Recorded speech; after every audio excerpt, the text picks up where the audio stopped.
Bienvenue dans la matrescence, vous écoutez l'épisode numéro 21, saison 2. Bonjour à tous et à toutes, la matrescence c'est la contraction du mot maternité et adolescence pour expliquer la naissance d'une mère. Et si vous voulez en savoir plus, il suffit d'écouter le premier épisode. Dans ce podcast, on parle du postpartum, du 4e trimestre, de la joie d'être parent mais de ses difficultés aussi, bref, on parle de la vie. La matrescence met en avant des femmes et des hommes qui racontent, expliquent et donnent une autre définition à la parentalité, loin de l'image lisse et parfois filtrée aperçue sur les réseaux sociaux. Je suis Clémentine Sarlat, la créatrice de ce podcast. Je suis journaliste de formation, dans le sport, à la télé, rien à voir, mais surtout maman d'une petite fille de 2 ans, et là. Maman, on t'aime. La matrescence transforme la vie des mères, des pères, mais surtout des familles dans leur ensemble, alors parlons-en. Ici, pas de tabou, je vous propose une conversation intime, remplie d'émotions et d'informations.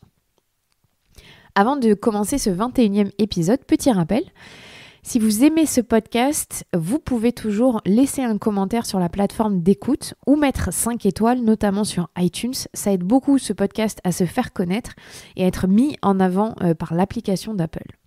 Merci à tous d'être si fidèles et surtout de plus en plus nombreux à écouter la matrescence. Alors pour ce 21e épisode, on va parler nature. Je pense qu'on a tous ce souvenir petit de nos sorties en forêt, de l'émerveillement ressenti à manipuler la nature, à toucher les fleurs, les feuilles, la joie en grimpant aux arbres, en découvrant les escargots ou en construisant des cabanes. Malheureusement, en l'espace d'une génération, ces expériences de bonheur profond à la nature se sont petit à petit réduites pour laisser place à la vie à l'intérieur et devant les écrans. Selon une enquête de 2015 de l'Institut de veille sanitaire, 4 enfants sur 10 ne jouent jamais dehors pendant la semaine. Vous le savez peut-être, mais les colonies de vacances sont de plus en plus difficiles à organiser, tout comme les classes vertes. Bref, cette déconnexion à la nature a des conséquences sur nos enfants et leur comportement, notamment sur le niveau de stress ressenti. Mais heureusement, on va parler positif, dans le monde entier, des écoles dans la forêt fleurissent. Mathieu Chéreau est co-auteur du livre « Les enfants dans la nature pour une révolution verte » avec Moïna Fauchier-Delavigne, journaliste au Monde. Ils ont fait l'état des lieux de ces écoles magiques qui enseignent en pleine nature. Le livre est passionnant, tout comme notre entretien. Très bonne écoute et merci Mathieu de m'avoir accordé cette interview. Merci Mathieu de me recevoir dans tes beaux bureaux bordelais. Ça va ? Oui, très bien, et toi ? Oui. Donc le podcast s'appelle La matrescence, ça concerne normalement les mères, mais tu es père, tu as 2 enfants. Est-ce que la patrescence, donc c'est le fait de devenir père, ça te parle ? Ça me parle dans la mesure où comme tu peux le voir, je prends ce sujet à cœur depuis quelques années, notamment au travers des livres que j'écris. Et du coup, je suis très impliqué dans les activités que peuvent faire mes enfants. Et souvent, effectivement, à l'occasion de rencontres, de réunions, que ce soit pour la classe ou pour d'autres activités péri- ou extrascolaires, je me retrouve l'un des rares pères dans une communauté de mères. Et je trouve ça un peu drôle, effectivement, de me retrouver comme ça parmi des mères.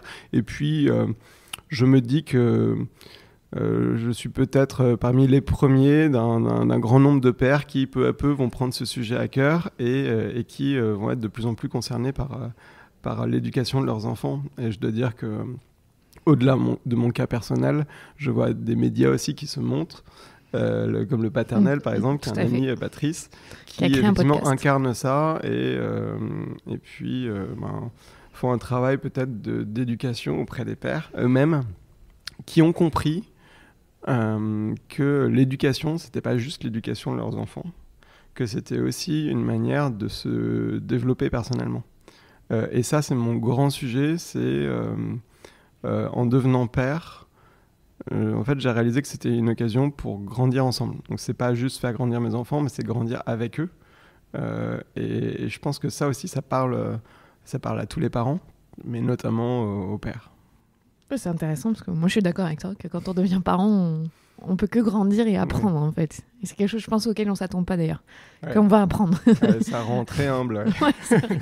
Alors tu as coécrit un livre avec Moïna Fauchier-Delavigne, j'ai bien dit, qui est journaliste au Monde, L'enfant dans la nature. Et dans l'intro, tu racontes, et vous tous les deux d'ailleurs, vous témoignez de la frustration que vous avez eue en tant que parent et être humain à vivre dans Paris, dans un contexte très urbain.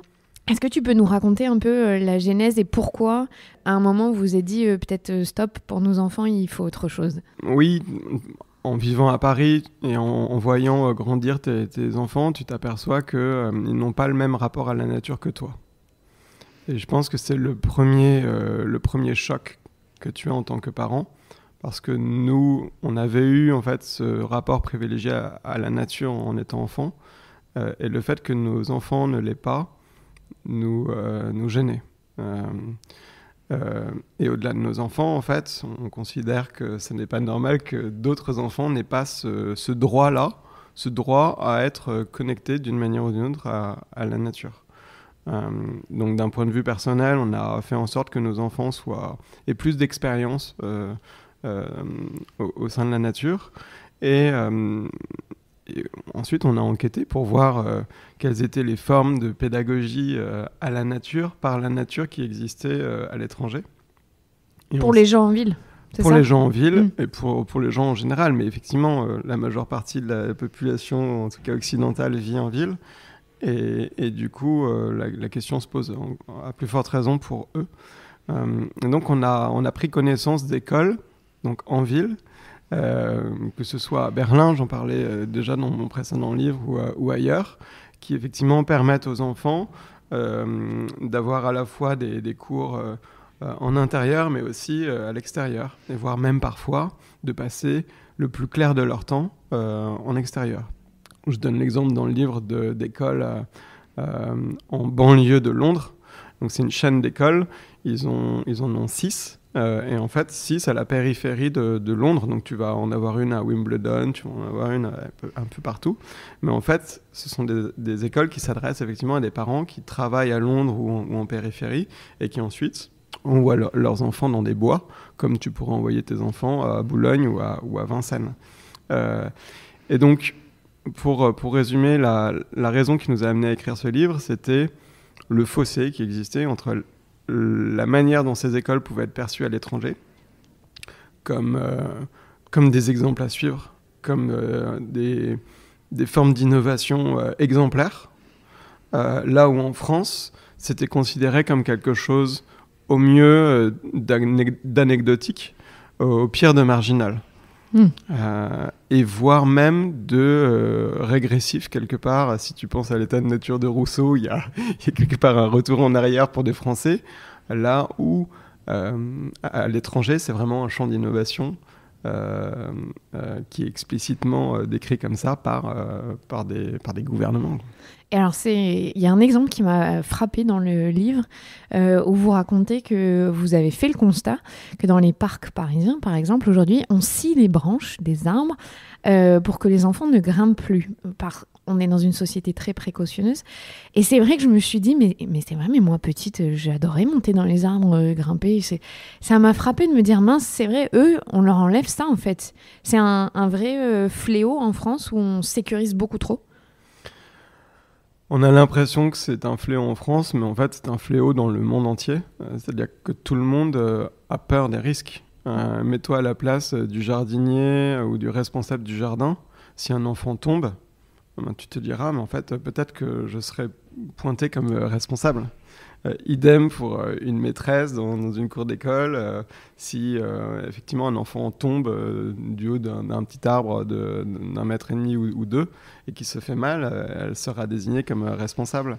Et à ce titre-là, le Royaume-Uni, il y avait un rapport parlementaire qui disait on estime que le niveau de risque est largement surestimé par la communauté enseignante. Et oui, effectivement, la prise de risque est bénéfique, peut être bénéfique dans une certaine mesure pour les enfants, ça leur permet de développer leur motricité, ils deviennent plus autonomes, plus résilients. Évidemment, tu peux tomber, et c'est OK si tu tombes. Ensuite, tu te relèves et ça va. Et donc, on voit notamment dans le monde anglo-saxon de plus en plus des correspondances faites entre des risques et des bénéfices. Parce que oui, le risque a des vertus pédagogiques, si tant est qu'on puisse distinguer des risques et des dangers. Les dangers, c'est quelque chose qui sont indépendants de la maîtrise de l'enfant. Effectivement, si la cour d'école est à proximité de voitures, de véhicules, là c'est un danger. Donc ils distinguent bien les dangers des risques et ils acceptent, dans certains cas, que les enfants prennent des risques, que les enfants montent aux arbres, que les enfants montent même sur des grosses souches d'arbres qui sont déposées comme ça, brutes, dans les espaces récréatifs. Il y a des buts, voilà, il y a un terrain qui est accidenté, mais qui participe de l'apprentissage des enfants et du fait que, oui, ils courent, ils tombent, ils sautent, ils grimpent, ils se développent physiquement. Et ça, c'est un point important. Alors, les écoles dans la nature ou dans la forêt, ça vient du Danemark. Vous êtes allé en reportage là-bas. Est-ce que tu peux nous expliquer le quotidien de ces écoles qui, comme tu dis, peut-être de notre point de vue, parfois paraît régressif, alors qu'au final, pas du tout?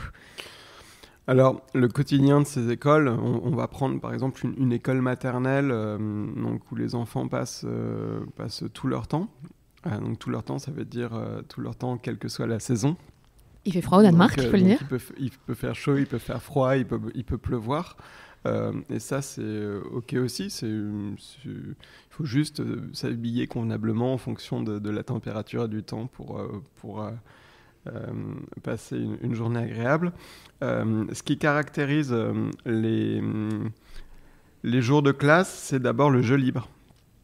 Et ça aussi, c'est quelque chose qui est compliqué à saisir en France, puisque dans la mesure où tu as un programme, tu pars du principe que les enfants doivent suivre le programme. Même si c'est à la maternelle, ils doivent acquérir un certain nombre de connaissances. Et ça implique une posture dirigiste. Là où, en fait, beaucoup de recherches, notamment des recherches anglo-saxonnes, montrent que le jeu libre a énormément de vertus parce que, en fait, l'enfant va évidemment au-devant d'activités qui l'intéressent. Donc, il y a une notion de plaisir, de proactivité. Chacun, évidemment, avance à son rythme. L'enjeu en maternelle, il n'est évidemment pas de suivre un programme et d'avancer semaine après semaine au même rythme. Ce n'est pas du tout le sujet. Le sujet, c'est faire en sorte que chaque enfant acquiert les connaissances qu'il souhaite au rythme qu'il souhaite. Et donc, il y a cet exemple d'un petit de 4 ans qui prend une scie et qui la maîtrise. Oui, c'est ça. Au bout d'un moment, il la maîtrise, effectivement. C'est vrai que des images comme ça qui montrent un petit de 4 ans sans aucun contexte peuvent surprendre. Mais ensuite, quand on parle avec tous ces éducateurs et ces éducatrices, ils nous expliquent qu'évidemment, il y a la notion du leash court et ensuite de plus en plus long. C'est-à-dire qu'au début, ils vont utiliser le couteau, ils vont utiliser la scie avec l'enfant. Il y a tout comme dans Montessori ou ailleurs, un temps de présentation où tu expliques comment utiliser le couteau, la scie, etc., tous les objets tranchants. Et puis peu à peu, en fait, l'éducateur voit l'enfant s'approprier ces outils, prendre l'habitude d'avoir les bons gestes. Et puis à la fin, il a ce qu'on appelle son permis couteau ou son permis scie. Et j'ai envie de dire que c'est quelque chose qui est complètement naturel. Tu vois. Là, ce week-end, j'étais au scout. Donc mon aîné, il a 7 ans. Donc il a un couteau. Mais en fait, il ne peut l'utiliser qu'en présence d'adultes dans un premier temps, parce qu'en fait, il doit effectivement apprendre à bien le maîtriser avant d'être autonome dessus. Donc, dans les forest schools au Danemark, en Allemagne ou je ne sais où ailleurs, ça se passe comme ça, c'est-à-dire que chaque effectivement outil peut être utilisé par les enfants, si tant est que ces enfants prennent le temps de bien l'utiliser. Ça représente combien d'écoles ou de pourcentage au Danemark, ces écoles dans la forêt ? Alors ça représente une vingtaine de pourcents de l'ensemble des écoles maternelles. Et c'est ça qui nous a frappé, c'est que non seulement dans les mentalités, c'est considéré comme quelque chose d'exemplaire, ce qui est drôle, petite parenthèse, mais que depuis quelques années, les écoles maternelles qui remportent les grands prix, les grands prix, donc les prix les plus prestigieux en Angleterre, ce sont des écoles dans la forêt. Donc, tu vois, il y a le côté vraiment prestigieux, c'est presque un luxe en fait. Donc il y a ce côté-là, et puis il y a le côté institutionnalisé. Donc 20% au Danemark, 2000 écoles en Allemagne, et le fait que l'État, non seulement explicitement reconnaît la valeur de ces écoles. Quand je dis l'État, c'est aussi et avant tout les ministères de l'Éducation, mais que, dans une certaine mesure, ils le financent. Donc ça, c'est très fort. Ça veut dire que tu n'es plus à la marge, que tu es vraiment intégré au système. Et que non seulement tu le finances, mais en plus, il y a un travail d'évaluation et de suivi qui est fait sur les enfants, qui montre que ces écoles peuvent suivre le programme, et qu'elles le suivent bien. Et tu as comme ça un organisme d'évaluation anglais qui s'appelle l'Ofsted, donc qui est rattaché, c'est comme l'inspection en fait à l'éducation nationale, qui en fait note les écoles, elle donne des grades, tu vois, comme si c'était médiocre, bien, très bien, ce genre de choses. Et cette école dans la forêt dont je parle dans le livre, qui est Little Forest Folk, elle a ce grade outstanding, donc formidable. Donc elle est formidable dans sa capacité à permettre aux enfants de suivre le programme en restant à plein temps dans la forêt. Donc c'est possible. Donc c'est possible. Est-ce qu'il y a des études qui montrent qu'aujourd'hui, les enfants ne vont plus assez dehors, ne manipulent plus assez la nature? Est-ce qu'on sait, on a un constat qui a été fait là-dessus? Alors, il y a énormément d'études et d'ouvrages qui ont été publiés sur le sujet depuis une dizaine d'années, dont on fait l'écho en fait au début du livre. Il nous a semblé que c'était nécessaire dans la mesure où en France, on n'est pas suffisamment sensibilisé à ces études-là. Peut-être qu'on a entendu parler du syndrome du manque de nature, mais que ça semble un peu lointain, un peu flou. Le problème, c'est qu'on n'a pas une vision globale des conséquences qu'a le manque de nature sur les enfants. On voit qu'effectivement, il y a des problèmes d'attention au travail. On voit qu'il y a des problèmes de stress. On voit qu'il y a des problèmes de motricité, où les enfants ont du mal à garder leur équilibre, ont du mal à courir, ont du mal à voir même loin. T'as des problèmes de myopie qui sont vraiment importants, notamment en Asie, dans une moindre mesure en France, mais le fait que les enfants restent dans des pièces à l'intérieur, en fait, affecte aussi leur vision. Donc tous ces problèmes-là, évidemment, ne s'expliquent pas uniquement par le manque de nature, mais s'expliquent, par le fait que les enfants, en fait, passent moins de temps dehors qu'avant. Ça, toutes les études le montrent, et on n'a même pas besoin d'études, à vrai dire, pour le savoir. 2, en conséquence, bougent moins, et ont moins l'opportunité, dès le plus jeune âge, de développer leur motricité et leur motricité fine aussi, pour jouer avec des matériaux ou des objets quels qu'ils soient. Et puis, sont mis dans des situations où, très jeunes, ils sont les uns sur les autres dans des espaces confinés, ce qui, rien que d'un point de vue respiratoire aussi, a des conséquences, puisqu'évidemment l'air dans les pièces est plus pollué qu'il ne l'est à l'extérieur, ça j'en parle un peu dans le livre, et a des conséquences aussi sur leur attention et leur niveau de stress. Par exemple, tu as des études qui montrent que sur la concentration et notamment le niveau de stress, le simple fait d'être dans un milieu naturel fait baisser très significativement ton stress. Et ça, c'est vraiment analyser finement, non pas l'impact du manque de nature sur le niveau de stress, mais le fait que des enfants plongés dans un milieu naturel, effectivement, soient plus concentrés et moins stressés.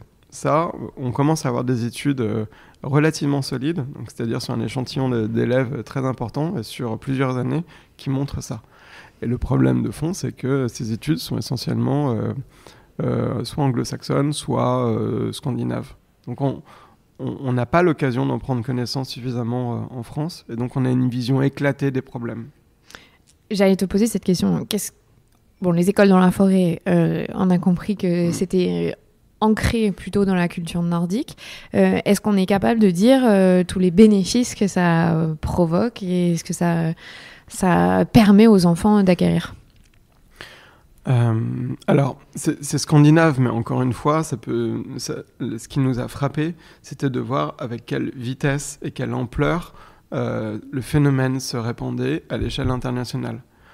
Que ce soit aux États-Unis, au Royaume-Uni beaucoup, en Asie, le Japon, la Corée du Sud, Taïwan, la Chine, Singapour, l'Australie évidemment, un petit peu en Amérique du Sud, notamment au Chili. Donc tu vois que c'est quand même un phénomène global. Et quelle était ta question ? Pardon. Les bénéfices pour les enfants. Et les bénéfices. Alors, c'est vraiment important de dire que en soi, une école dans la forêt ou le fait d'apprendre dehors n'est pas nécessairement 100% bénéfique. Enfin, il y a toute une pédagogie qui va avec, et puis des enseignants qui font qu'effectivement cette approche a une cohérence et une efficacité. Ce qui nous paraît fondamental, c'est de dire que cette pédagogie-là, la pédagogie par la nature, elle permet de prendre en compte les besoins de l'enfant conçus de façon globale. En anglais, on parle du whole child.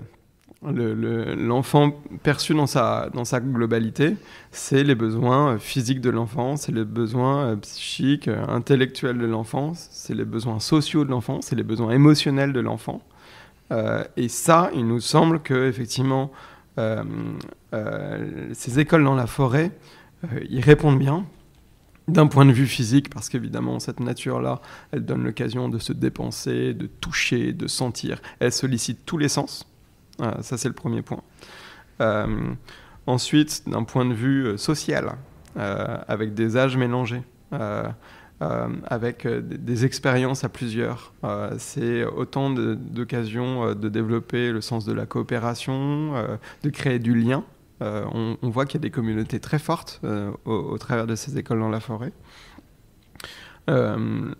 Les compétences émotionnelles aussi, parce qu'en fait, dans un bois, et forcément un bois ou dans la nature, on parle d'école dans la forêt, mais ça peut être dans la nature, tu es amené en fait à faire plein d'expériences que tu pourrais pas faire en classe en fait. Ça provoque des émotions qui sont bien plus riches. La découverte d'un escargot ou quelque chose comme ça. Compétences émotionnelles et puis les compétences, enfin les connaissances d'ordre plus des compétences qui peuvent être liées à la faune, à la flore, oui, parce etc. que vous en parlez pas mal dans ce livre du fait qu'à chaque fois, on comprend bien que quand tu parles de globalité, c'est la pluridisciplinarité. Ouais. On fait du français, on fait de la biologie, on fait de la géographie. C'est une transversalité, effectivement, des matières. Tu peux effectivement aller compter les pommes de pin, et puis ensuite, les pommes de pin, tu peux fabriquer des petits personnages avec, donc tu vas avoir un côté art plastique, et puis ensuite, je sais pas, tu peux... apprendre d'où elles viennent aussi. Ouais, apprendre d'où elles viennent, créer des chouettes, et puis ensuite parler de la chouette, voir un petit peu dans quelles conditions vit la chouette, est-ce qu'elle chasse le jour ou la nuit, est-ce que c'est différent d'un hibou, tu peux aller très très loin. Et effectivement, ça montre que... apprendre dehors, c'est pas uniquement pour les petits. Ça peut être travaillé au primaire, ça peut être travaillé après jusqu'au collège. Tu vois, le primaire, typiquement, j'ai suivi des classes, notamment dans les Vosges, qui travaillent ça en fait, qui travaillent effectivement l'apprentissage de la lecture ou de langue au travers effectivement de l'étude de la nature. Tu peux apprendre l'allemand à travers effectivement l'étude de la nature. Et au collège, c'est la même chose, mais tu peux différemment. Tu peux effectivement travailler ça au travers d'un potager et aller de la culture jusqu'à la vente, en passant par la dégustation évidemment. Et là encore une fois, tu développes tous tes sens, tu vois. Et sur les sens, ça me fait penser que vous en parlez aussi beaucoup sur le fait que dans les classes, il y a beaucoup de bruit, que nos sens sont trop surstimulés, et que c'est absolument pas un cadre propice pour les enfants pour être dans une sérénité, pour apprendre. Donc en fait, par exemple pour les enfants qu'on dit turbulents, et je mets vraiment des guillemets, finalement c'est pas trop ça, c'est que c'est pas adapté à eux. Mais complètement. Tu sais, c'est drôle parce que notre première expérience avec Moïna, enfin là où on s'est connus, c'était dans une crèche à Paris, dans le 11e. C'était la crèche Balustrade. Et la crèche Balustrade, c'était drôle parce que c'était une crèche parentale. Et donc, dans les crèches parentales, les parents gèrent le staff, en fait. Et dans le staff, tu avais une JE, une éducatrice, qui en fait avait fait un arrêt maladie, je crois. Enfin, en tout cas, elle était parvenue à apprécier qu'elle avait eu un déficit d'audition lié à la mauvaise acoustique de la crèche. Et donc tu te dis, mais il y a trop de bruit, ça nuit effectivement à la santé des enfants, mais ça nuit aussi à la santé des adultes. Et donc pour te dire à quel point effectivement un enfant qui a priori est plus sensible est aussi impacté par ces enjeux-là. Et il n'est pas juste impacté parce que ça nuit effectivement à sa concentration, à son bien-être, mais il peut être aussi impacté physiquement autant qu'un adulte peut l'être en même temps. Tu vois. Et c'est drôle parce qu'aujourd'hui, tu sais, il y a des applications de méditation où tu peux sélectionner le bruit des feuilles, le bruit de la forêt, parce qu'on sait que ça a un effet apaisant, ces bruits-là, bien sûr. Contrairement à un écho de classe où il y a un brouhaha. Ouais. Et du coup, j'imagine les maîtres et maîtresses, ils sont beaucoup moins en train de dire « chut, taisez-vous ». Il n'y a pas cette injonction à faire le silence. C'est chacun vit son expérience propre. Ouais. C'est un exercice que j'avais fait. J'avais fait une sortie avec la classe de mon aîné. Une sortie dehors, donc un jour dehors. Et j'avais repris en fait les questions d'une éducatrice dont je parle, Rousse, dans le livre. Et ça commençait par « Alors les enfants, est-ce que vous pensez que vous avez le droit de courir ?» Et donc là, ils disent oui. Enfin non, ils disent oui. Est-ce que vous avez le droit de crier ?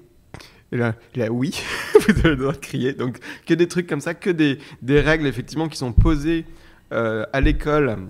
Parce qu'en fait, oui, l'espace est confiné, donc tu peux pas courir, tu peux pas crier, etc. Et là, en fait, l'espace est ouvert, dans une certaine mesure, effectivement. Ils peuvent pas aller n'importe où à 2 km. Mais l'espace est ouvert, et donc du coup, effectivement, ils peuvent s'exprimer comme ils le souhaitent. Et ça, effectivement, ça fait beaucoup de bien, tu vois. C'est un bonheur, c'est ça. Ça fait du bien pour eux, ça fait du bien pour nous, parce que, effectivement, c'est chouette. Oui, c'est chouette même pour les adultes, c'est ça. C'est chouette pour Et alors, ça, si tu me permets une parenthèse, ça, c'est vraiment essentiel. Parce que ce qui ressort aussi de l'enquête, c'est que tu as beaucoup d'enseignants, en fait, qui sont en perte de sens, qui sont un peu dans la routine, douleur en fait, qui subissent leur métier et qui, au travers de cette pédagogie-là, dans ces nouveaux espaces ouverts, revivent. Ils trouvent en fait un sens, un plaisir à leur métier qu'ils avaient perdu de vue. Ça, je pense que c'est vraiment d'actualité. Ça, c'est vraiment trouver du sens. Important. Ce qui ressort pour les enseignants, pour les éducateurs au sens large, c'est que, pour les éducateurs au sens large, ce qui ressort, c'est que, c'est compliqué de permettre le jeu libre. C'est compliqué, en fait, de lâcher prise. Ça, c'est le premier point. Mais qu'ensuite, c'est extrêmement gratifiant et agréable d'accompagner les enfants dans cette démarche-là et que les enseignants qui font cette démarche en sortent pas grandi, tu vois, parce que ça impliquerait un jugement de ma part, mais apaisé et plus heureux au travail. Et donc c'est dans les deux sens. C'est une pédagogie faite pour les enfants, Ouais. mais qui a des répercussions positives sur l'encadrement. Et pour moi, les deux vont de pair. Tu vois, tout à l'heure, on disait, c'est quoi un papa ou parent, c'est grandir avec les enfants. Et je pense que de la même manière, un enfant ne peut être heureux en classe que si, quelque part, il est avec des enseignants qui sont heureux d'être avec lui, tu vois. Enfin, il y a une espèce de... C'est logique, ça paraît logique. Symétrie qui est nécessaire. Alors là, on a parlé du Danemark, des pays anglo-saxons où, tu le dis bien dans le livre, c'est inscrit quasiment dans l'éducation nationale. Mais en France, on en est loin de tout ça, très loin. Pourquoi est-ce que c'est si compliqué et c'est encore considéré comme quelque chose de marginal de vouloir faire sortir, je parle même pas d'une école dans la forêt, mais de faire sortir sa classe dehors pour une journée ou une après-midi par semaine? C'est une question qu'on s'est posée, qui nous a semblé assez ardue, et sur laquelle, pour autant, on s'est pas trop attardé. En fait, c'est le pays de Descartes, de la raison, et l'éducation nationale, en fait, sans doute prend en compte des besoins qui sont uniquement des besoins d'ordre intellectuel, un peu émotionnel, mais surtout intellectuel, dans la mesure où le rôle de l'école, c'est de former effectivement à la fois un citoyen, mais aussi, le cas échéant, quelqu'un qui sera en mesure de tenir un rôle dans la société et donc un métier. Ça veut dire qu'il y a un certain nombre de besoins qui passent à la trappe. Et typiquement en France, the whole child, il a pas sa place en fait. On ne considère l'enfant comme effectivement un sujet à former d'une certaine manière à certaines choses, pas comme un individu, un être humain à développer de façon globale. Donc forcément, il n'y a aucune directive globale qui va dans ce sens-là. Donc il y a donc effectivement le programme effectivement est partial et l'approche ne tient pas compte effectivement de ces autres compétences qui seraient pertinentes de développer. Et donc ça se fait effectivement au détriment d'un certain nombre de besoins de l'enfant qui ne sont pas pris en compte, alors même que, ça c'était plutôt le sujet de mon précédent bouquin, les compétences émotionnelles, typiquement, sont extrêmement précieuses dans le monde professionnel et à l'avenir le seront encore plus. Donc c'est ça, il faudrait que l'école déjà puisse permettre l'ouverture à ça. Oui, il faudrait que l'école puisse avoir comme ambition de faire grandir des êtres épanouis. Dans le sens large. Au sens large. Et c'est marrant ce que tu dis par rapport au fait qu'en gros, en France, on considère le cerveau comme la seule chose à développer. Moi qui suis journaliste dans le sport n'est pas du tout une matière considérée comme quelque chose de noble. Ouais. Alors que si ça l'était, peut-être que dans les écoles des jeunes, on les encouragerait au mouvement, au faire attention à leur corps et à ce que ça produit. Ça me fait penser à ça, qu'il y a une répercussion finalement sur le après, sur comment on considère cette activité physique comme quelque chose de... pour les gens qui n'ont pas de cerveau. Bien sûr. C'est ridicule. Mais là, à cet égard, tu vois, le modèle anglo-saxon est un peu différent au sens où quand même, dans beaucoup d'écoles anglo-saxonnes, et d'ailleurs, en fait... il y a eu tout un courant d'écoles alternatives en France qui s'est développé à partir de ça. Tu as effectivement les matières académiques et puis le champ du sport qui est un champ très noble que les élèves, les étudiants développent la moitié du temps l'après-midi en fait. Et effectivement, le corps a toute sa place. Et on n'y est pas trop à ça en France. Alors, elles ressemblent à quoi, les initiatives? On va parler du positif en France. Je sais que tu as sillonné la France par rapport à ça. Ouais. Ça prend? Alors, nous, on s'est vraiment efforcé de rendre compte de la diversité des initiatives, tant dans le privé que dans le public. Ça, c'est vraiment très important parce qu'encore une fois, nous, on a l'ambition de toucher le maximum d'enfants. Donc, évidemment, on a vu des initiatives d'écoles privées hors contrat qui se montent donc, à plein temps dans les bois. Une école qui est à Chantemerle, à côté d'Angoulême, donc qui compte une petite quinzaine d'enfants qui s'est montée l'année dernière. D'autres écoles qui, depuis, ont ouvertes. Donc ça, ce sont des écoles qui commencent en fait à apparaître avec des modèles économiques qui sont classiques en fait, où les parents sont vraiment mis à contribution pour faire en sorte que les coûts d'inscription ne soient pas trop élevés. Donc ça, c'est le premier modèle. Là, vraiment calqué sur le modèle scandinave ou allemand.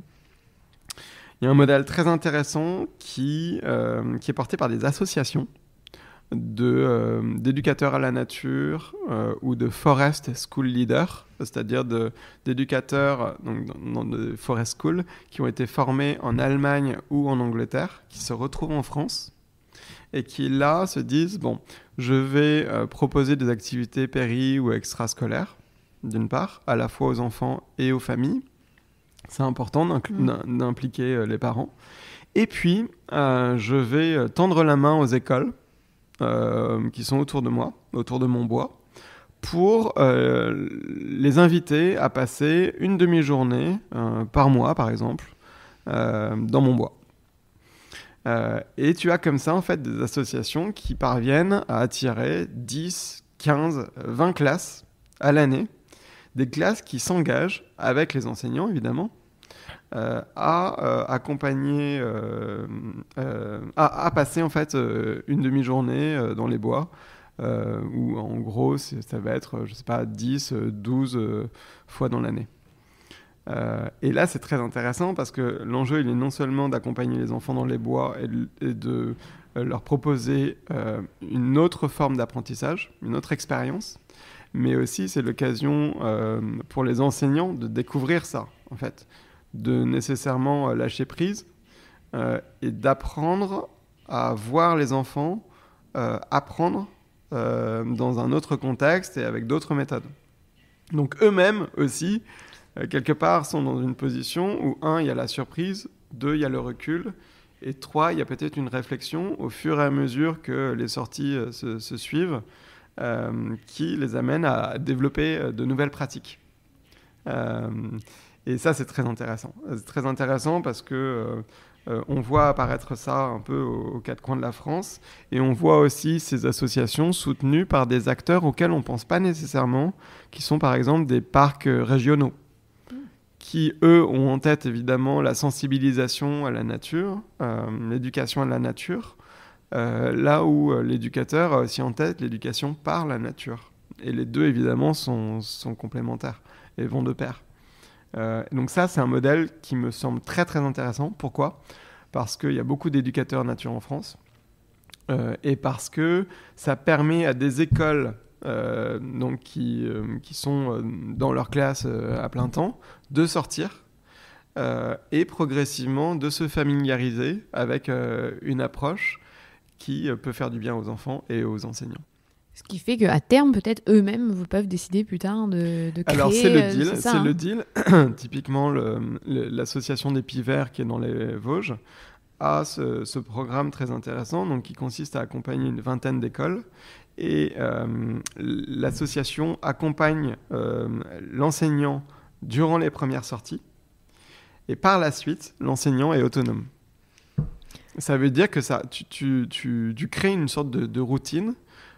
Tu permets à l'enseignant d'être autonome et tu fais en sorte que par la suite, l'enseignant s'approprie cette manière d'enseigner et quelque part le perpétue au-delà du programme, tu vois. Et c'est drôle parce que tout à l'heure tu disais que toutes les activités, par exemple en Scandinavie, sont encadrées, les adultes montrent aux enfants. Là, on fait pareil en fait. On montre aux enseignants qui peuvent ensuite. Voilà, il y a un côté présentation comme Montessori.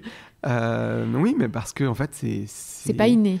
Enfin, c'est pas ancré dans l'éducation nationale. Mais tu sais, pour n'importe qui, enfin. tu fais un job, je te montre comment le faire différemment, c'est pas confortable, c'est pas agréable, t'as peur de mal faire, enfin tu vois, c'est humain.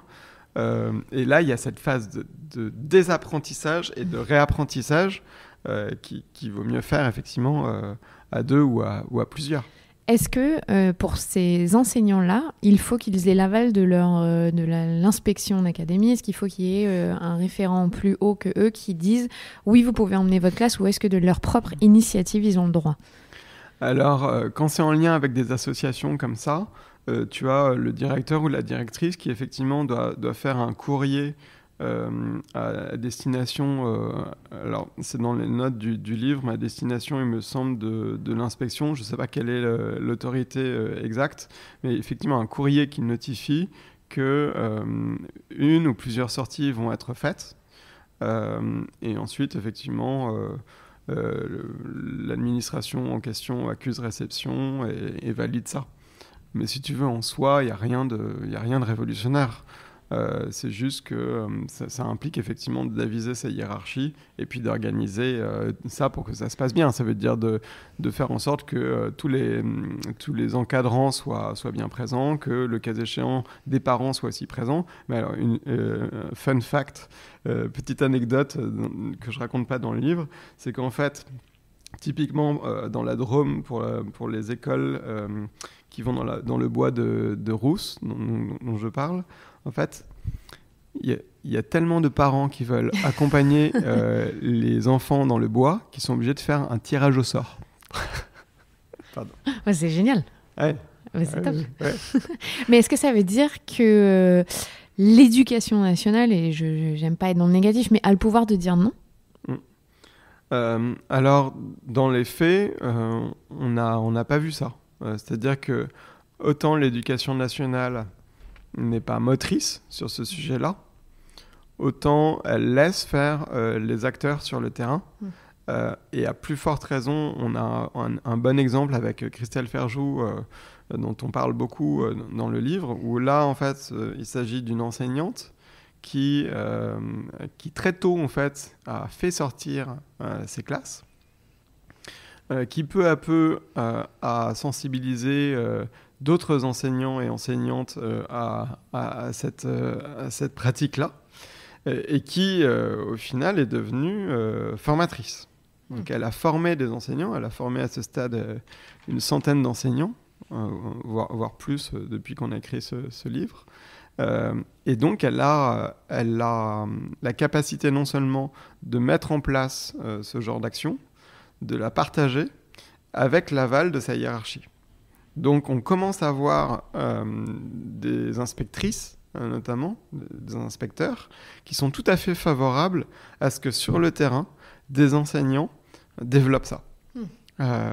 Et donc, nous, notre vœu le plus cher, c'est de faire en sorte que d'autres enseignants se retrouvent dans ces pratiques-là, se disent « mais oui, en fait, Christelle Ferjou fait ça, moi aussi je peux le faire », et qu'aux quatre coins de la France, tu aies comme ça des initiatives dans le public, donc accessibles à tous les enfants, qui se disent en fait, moi je vais le faire, je vais aller dans ce petit parc-là, je vais aller dans ce petit bois-là, et si je suis en ville, eh bien soit effectivement je vais dans un parc, soit je fais en sorte d'ensauvager, entre guillemets, ma cour. Alors j'ai cette question, c'est quoi la cour idéale pour toi? On a tous en tête ce carré de béton avec une marelle et peut-être un platane, mais je pense que c'est pas ça la cour de récré idéale.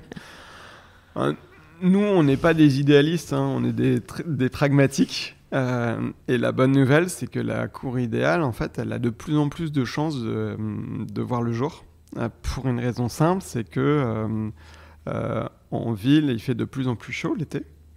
Et qu'il y a beaucoup d'écoles qui sont bitumées ou bétonnées. Et donc, que toutes ces cours d'école sont considérées comme des îlots de chaleur.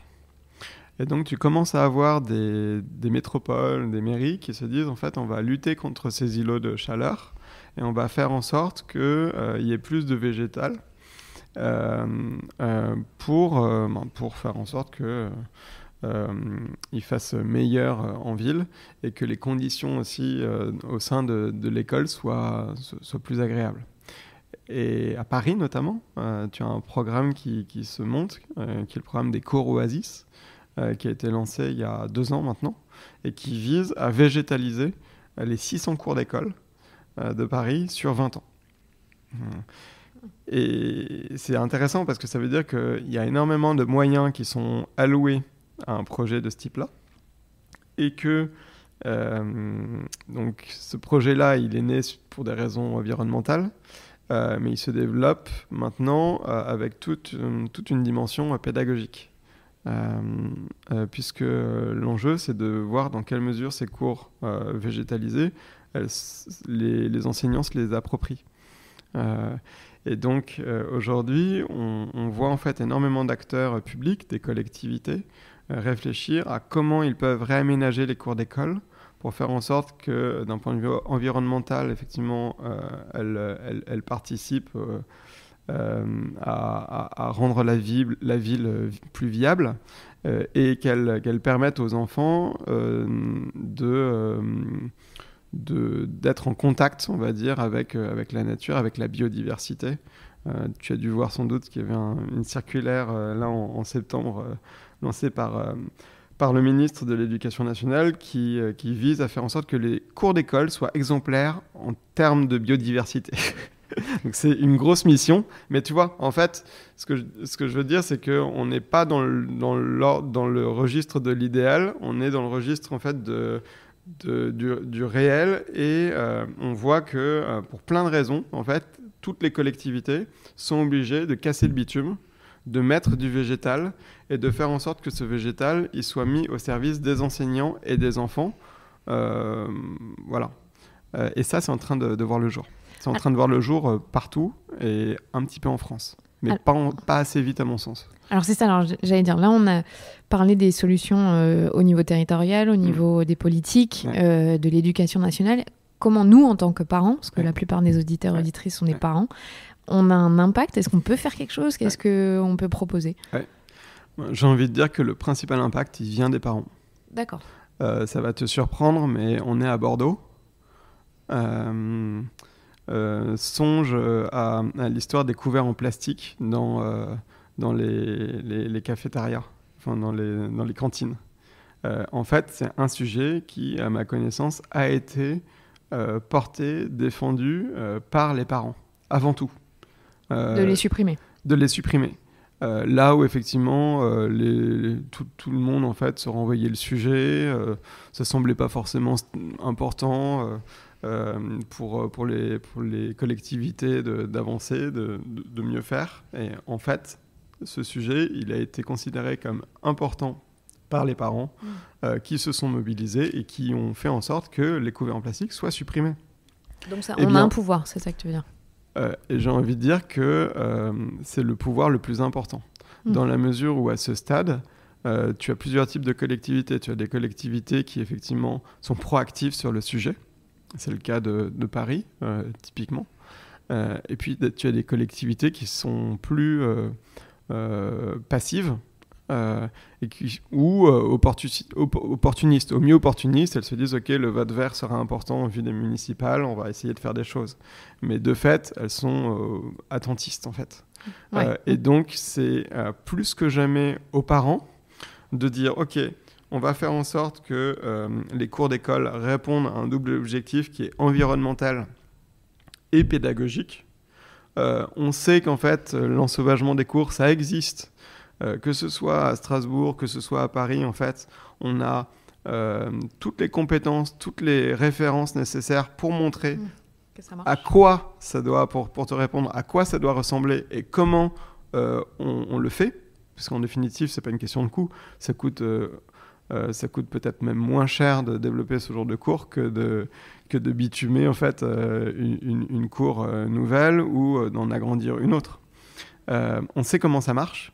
Maintenant, faisons-le. Et si en fait les parents ne s'approprient pas le sujet, en définitive, ils s'en remettent à des collectivités qui vont dire « Oh oui, effectivement, c'est quelque chose qui est bien, mais c'est pas prioritaire en fait. » Alors là, on a parlé des écoles maternelles, les écoles primaires, un peu des collèges. Pour les parents qui ont des enfants en bas âge, dans les crèches, est-ce que c'est bénéfique pour les moins de 3 ans ou c'est à partir de 3 ans ? Est-ce que la nature est bénéfique pour les moins de 3 ans ou, la réponse, elle est évidemment que tu n'as pas d'âge en fait, pour bénéficier en fait, de ces conditions-là, de l'air frais, de l'éveil des sens, parce qu'on parle de ça en fait, dès le plus jeune âge, l'éveil des sens, de tous les sens. Le goût, le toucher, l'odorat, et la végétalisation des espaces. Elle vaut aussi pour les crèches, bien sûr. Et c'est compliqué, effectivement, quand on est dans une ville, de penser à ça, parce que les crèches, contrairement aux écoles, n'ont souvent pas de cours, en fait. Et donc, ça veut dire que c'est plus de sorties au parc. Mais les sorties au parc, la question est de savoir comment sont aménagés les parcs, effectivement. Tu ne vas pas forcément voir des nounous faire marcher les bébés sur l'herbe, alors qu'en fait ce serait sympa pour eux en fait. Sans chaussures. Moi je préfère ça plutôt que de voir des ados de 10-11 ans ne pas vouloir enlever leurs chaussettes parce qu'en fait ils trouvent que c'est sale de marcher sur l'herbe, tu vois.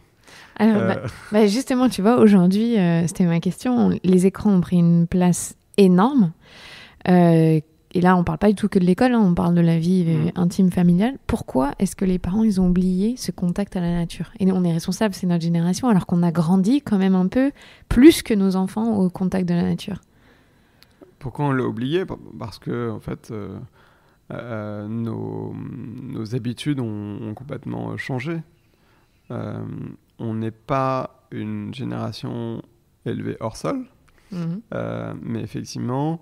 nos enfants tendent à l'être parce qu'en fait nos modes de vie font que on a moins de temps disponible effectivement pour sortir, et quand on sort, les sorties sont plus des divertissements, j'ai envie de dire, c'est-à-dire qu'en fait à chaque sortie tu as des équipements qui correspondent. Toi, si on prend l'exemple de Paris, tu vas aller au parc, donc tu vas avoir en fait des jeux, tu vas avoir des revêtements en gomme, ensuite qu'est-ce que tu vas faire ? Tu vas aller, je sais pas, au jardin d'acclimatation, tu vas avoir des manèges, tu vas avoir mais tu touches pas, tu manipules pas, c'est ça ? Tu vas pas avoir effectivement de surface végétale brute, c'est-à-dire non traitée. Et tu vas pas avoir quelque part de temps libre, c'est-à-dire de temps non structuré pour effectivement arracher l'herbe, peut-être en manger un petit peu, sentir la fleur, prendre un fruit, je ne sais quoi, tu vois. Enfin, éveiller tous tes sens en faisant des actes qui peut-être en soi, vu de l'adulte, n'ont pas de valeur directe. Parce qu'en fait, l'enfant ne rigole pas, non, il fait juste sentir ou toucher, mais qui, pour l'enfant, sont déterminants. De notre prisme, on a la sensation que ça ne sert à rien. Exactement. Et donc, vraiment, c'est l'idée que le temps libre est crucial, en définitive, pour l'enfant. Là où, pour nous, comme, en fait, il n'a pas de finalité directe, il est inutile. Mais, comme tu l'as dit... Et je reviens juste au thème de mon podcast sur le fait de devenir parent et que c'est dur. Pour les enseignants, c'est bénéfique d'aller dehors. Au final, ça allait aussi pour nous. On reste beaucoup trop enfermés. Alors que si on prenait ce temps pour aller avec nos enfants dans des parcs où il y a vraiment de la nature, on ne parle pas d'un petit square où malheureusement il n'y a pas assez, c'est gagnant-gagnant pour nous les parents. Oui, mais tu le vois d'autant plus que se développent des thérapies, des sylvothérapies, où tu vas faire des câlins aux arbres. Ah oui, c'est vrai. Tu as vu ça ? Ah si. En fait, oui, ça se développe énormément. Oui. Tout simplement parce que nous-mêmes, on souffre de ce manque de nature, et que ça se traduit effectivement différemment par le fait qu'on doive effectivement aller voir un thérapeute ou un coach qui va nous reconnecter à la nature. Alors qu'a priori, il suffit juste de se faire confiance, effectivement, de se laisser aller dans un espace ouvert, si possible avec ses enfants. Et si les parents recherchent une école de ce type ou des associations de ce type, il y a un référencement, il y a un endroit où ils peuvent aller chercher? Je sais que tu en donnes plein dans le livre, mais... Oui. Eh bien, tu as un grand réseau École et Nature qui, en fait, regroupe beaucoup d'éducateurs nature dans la France entière. Tu as... je pense qu'il y a les scouts, accessoirement. Quelle que soit la confession religieuse, en fait, tous les scouts sont accessibles. Tu as énormément d'associations d'éducation en nature, en fait, dans toute la France. Et ça, c'est sur du périscolaire ou de l'extrascolaire. Mais je dois dire que de plus en plus d'associations fédérées autour du réseau pour la pédagogie pour la nature, le RPPN, de plus en plus d'associations permettent à des écoles de faire ce travail-là de sortie régulière.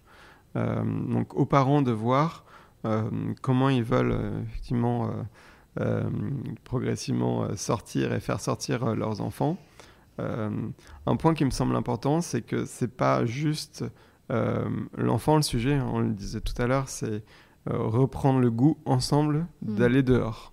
Et c'est pour ça qu'en fait, si les auditeurs qui nous écoutent sont tentés en fait de sortir, trouvent des associations d'éducation à la nature autour de chez eux qui fassent l'exercice de sortir avec leurs enfants, de faire une grande sortie comme ça pendant une demi-journée ou une journée, parce que c'est une expérience qui se vit ensemble. Et que l'enjeu, c'est aussi pour les parents d'apprendre de la faune, de la flore, d'apprendre, je sais pas, à faire un feu, d'apprendre des choses toutes simples, de retrouver le goût des choses simples avec leurs enfants.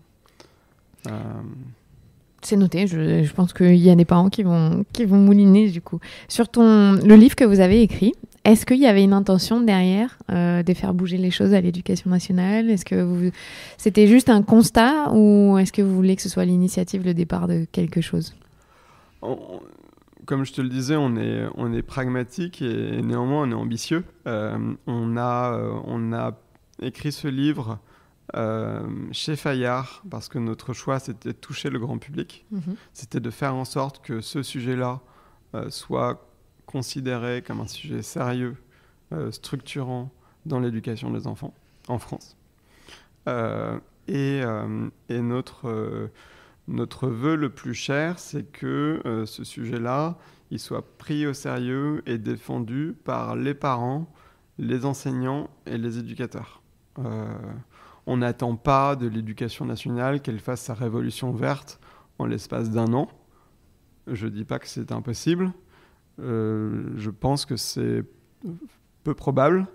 Ce qui est bien plus probable, c'est que effectivement, des enseignants, des éducateurs, des parents prennent le sujet à bras-le-corps et, à leur mesure, voient un peu ce qui pourrait leur faire plaisir, ce qui pourrait les intéresser, ce qui pourrait en fait rendre la vie de leurs enfants plus agréable et passer à l'acte. Moi, je pense que c'est un beau mot de la fin. On va passer à l'acte. Merci beaucoup, Mathieu, d'avoir accepté mon invitation pour cet entretien. Merci à toi. Tu diras merci à Moïna d'avoir écrit ce beau livre. Je vous le conseille vraiment, L'enfant dans la nature pour une révolution verte de l'éducation aux éditions Fayard. J'aime beaucoup la couverture et c'est d'ailleurs pour ça que je l'avais acheté. Parce que c'est deux enfants qui jouent dans la forêt avec des feuilles de l'automne. Et je pense que ça nous renvoie à cette image de nous petits en forêt. Et ça a marché, tu vois, parce que je l'ai acheté. Merci. Merci pour ton accueil. Merci à vous d'avoir écouté ce podcast et cet épisode. N'hésitez pas à en parler autour de vous, je vous le rappelle. Vous pouvez mettre 5 étoiles ou laisser un commentaire sur la plateforme d'écoute. Vous pouvez nous retrouver sur les réseaux sociaux @lamatrescence sur Instagram et sur Facebook. Je suis beaucoup plus présente sur Instagram que sur Facebook. J'essaye de répondre à tous vos messages privés. C'est difficile parce qu'il y a de plus en plus de monde. Mais j'essaie. En tout cas, sachez au moins que je lis. Si j'ai pas le temps de répondre, j'en suis vraiment désolée. Je fais mon maximum. Et très prochainement, il y aura un site web qui va être mis en ligne C'était prévu pour les 10 000 abonnés sur Instagram, mais ça a été plus vite que ce que je pensais. Et vous pourrez envoyer des mails parce que ça sera plus simple pour moi que les messages Instagram. C'est pas très facile, ou même Facebook d'ailleurs, c'est pas hyper simple à gérer. Voilà. Très bonne journée, à la semaine prochaine.